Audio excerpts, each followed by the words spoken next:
is with us in Denver. Hi, Will. Welcome to the Ramsey Show. Hi, Ken. Hi, Dave. How's it going? Better than we deserve. What's up? Well, your phone screener tells me I have a good question, so hope you agree. Okay. I've been listening to you. Sometimes I agree with her. Life. What's up? Sometimes you get called stupid and arrogant. That's happened too. Wow. Will bringing it today. This better be a good question, Will, with that kind of intro. I'm an avid viewer. Like I get even the most obscure. That was one of my favorite calls of the last year, by the way. Yeah. That's one of the most popular calls of the last year. So good call out. Oh, it's not just popular on your channel. All the other channels are talking about it too. It's lighting up my YouTube feed. Sorry, won't waste any more time. Okay. So been listening to you about half my life, like I said, and I have been very inspired by what you said about giving. I've had the opportunity over the past couple of years to, be able to give big, or what's big to me, to people on an individual level, and that's been every bit as rewarding as you said it would be. As far as the baby steps, I now have my emergency fund and recently became a homeowner. I'd like to start using some of my freed up cash to give kind of on an organizational level. I've heard you talk about the importance of feeling your giving, and I was wondering how I can go about feeling my giving when giving to a cause or organization as opposed to, just an individual. If you can allocate some time in your calendar to interact with the people that organization is serving, even though you're not handing money directly to those people, but you're interacting with the people that it is helping. For instance, let's just say, I'll just make up one. Let's say it's a community medical clinic that helps the underserved with medical issues in a tough neighborhood, okay?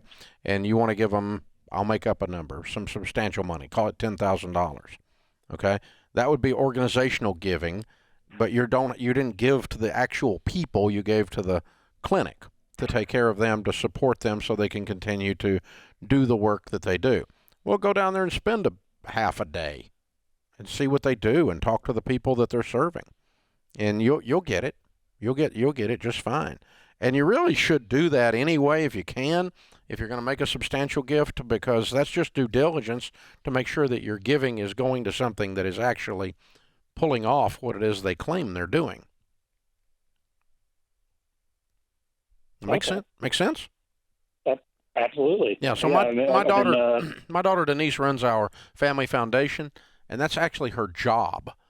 She spends time with the ministries that we're going to give to or consider giving to determine that they're really getting it done, that they're really effective. We pretend like we're investing in a company, and we want to make sure that company is being run well because we're investing God's money. What are red flags you look for? I'm sorry? What are red flags? Just curious, what are red flags you look for when you do this vetting? I want to know what percent. I look at their budget for one thing. In our case, we don't give to ministries that take on debt because we don't want to support a bank. We're there to support the ministry, and we don't believe in debt. So it'd be a little inconsistent if we don't borrow money, but we give to something that does. So we don't. I'm not saying you have to do that, but that's a red flag we look for. Another red flag we look for is the percentage of the charity work that's of the in total.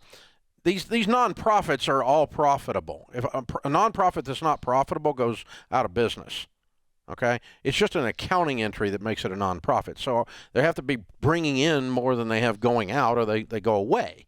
So how are they managing that, and what percentage of their top line, so to speak, their total revenue incoming, is going to administrative versus actually feeding the hungry, if they're supposed to be feeding the hungry, or buying or providing medical care in the example I gave a minute ago.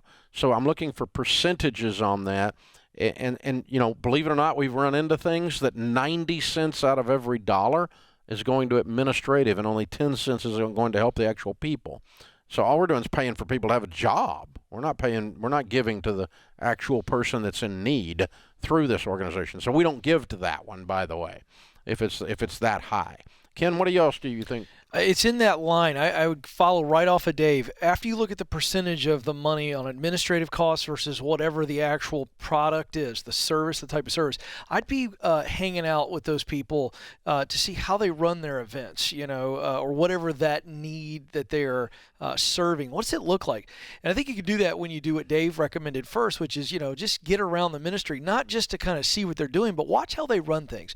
One of the things I've grown up in ministry, one of the things that I think sometimes we as investors, and I love that Dave laid it out this way, we kind of overlook people because it's, well, they got a good heart. Well, the reality is if they're not doing as good as they could be doing, to the point where they're only kind of addressing a surface issue and they're mismanaging their time, volunteers' time, and funds, I would look at that too. Not from a critical spirit, but this is an investment that you're making. And I would look at that too, because if it's poorly managed and poorly run, that's a problem too. Yeah, it is not mean. No.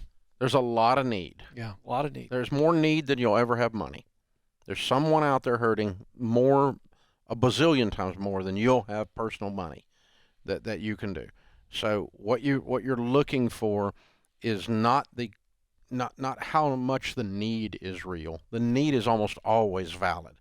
The need is almost always real. The person hurting on the other end, the people needing assistance on the other end, is almost always very real.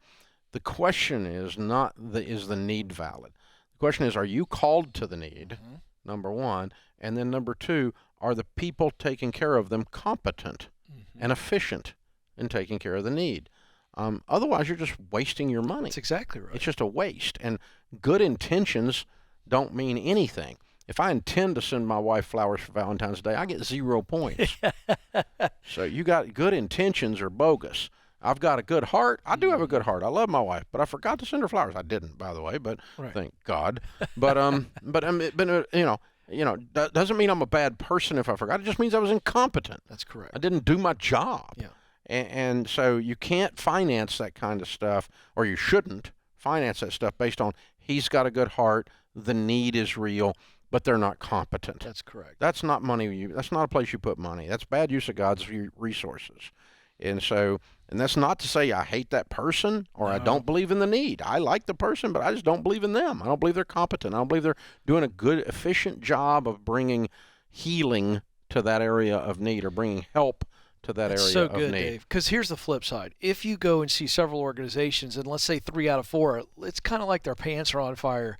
That's a warning sign. But you find an organization that's doing really good work and is efficient, guess what? Those dollars that you are investing are going to come back with a higher return. Yeah. That's why we're saying this. Yeah. On disaster relief, if you put up the Red Cross beside Samaritan's Purse, blow your mind how much more efficient Samaritan's Purse is. How light years they are in terms of carrying baggage around. But both do a good job, and both are serving disasters. But which is doing the most efficient?